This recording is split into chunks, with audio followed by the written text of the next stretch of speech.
Hi అండి. అందరికీ నమస్కారం. Welcome to our channel. Shivaratri రోజు ఒక 5 ప్రక్రియలతో పరమేశ్వరుడిని అర్చించగలిగితే పాపాలన్నీ దగ్ధమవుతాయని, సమస్తమైన కష్టాల నుంచి బయటపడతామని, ముక్తిని కూడా పొందవచ్చు అని లింగ పురాణంలో ఉంది. ఆ 5 ఏంటంటే 1 అభిషేకం, 2 బిల్వదళాలతో అర్చన, 3 జాగరణ, 4 ఉపవాసం, 5 శివనామ స్మరణ. ఈ వీడియోలో ఈ 5 ప్రక్రియలు ఎలా చేయాలో తెలుసుకుందాం. మొదటిది అభిషేకం. మన ఇంట్లో శివలింగం ఉంటే గనుక పంచామృతాలతో అభిషేకం చేయవచ్చు.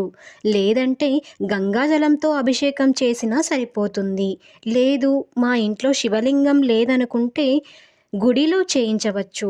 అది కూడా కుదరలేదనుకోండి, అభిషేకం జరిగే టైంలో స్వామిని కనులారా చూసినా సరిపోతుంది.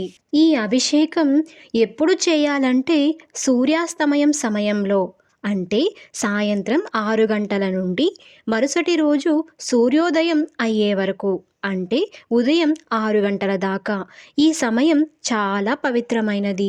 6 నుండి 6 గంటల దాకా 11 సార్లు అభిషేకం చేయాలి. లేదంటే అర్ధరాత్రి 12 దాకా మేల్కోండి. అర్ధరాత్రి 12 గంటలకి లింగోద్భవం ఉంటుంది. ఆ సమయం పరమ పవిత్రమైనది. కుదిరితే ఈ టైంలో అభిషేకం చేసి నిద్రపోవచ్చు. 2 శివనామ స్మరణ.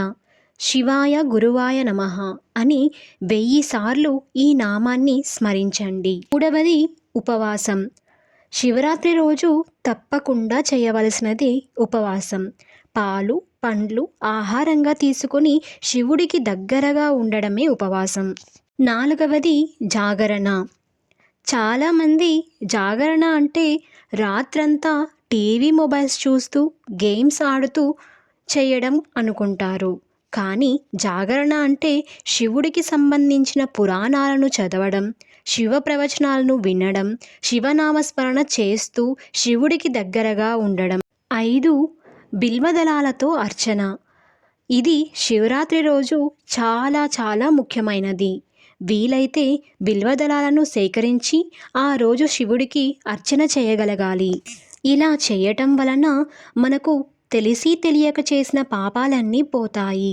మనకు సుఖశాంతులు అనేవి కలుగుతాయి. అలానే అఖండ ధనప్రాప్తిని, ఐశ్వర్యాన్ని, ఆరోగ్యాన్ని పరమేశ్వరుడు మనకు కలిగేలా చేస్తాడని నమ్ముతారు.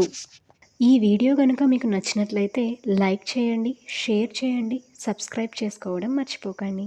Thank you for watching.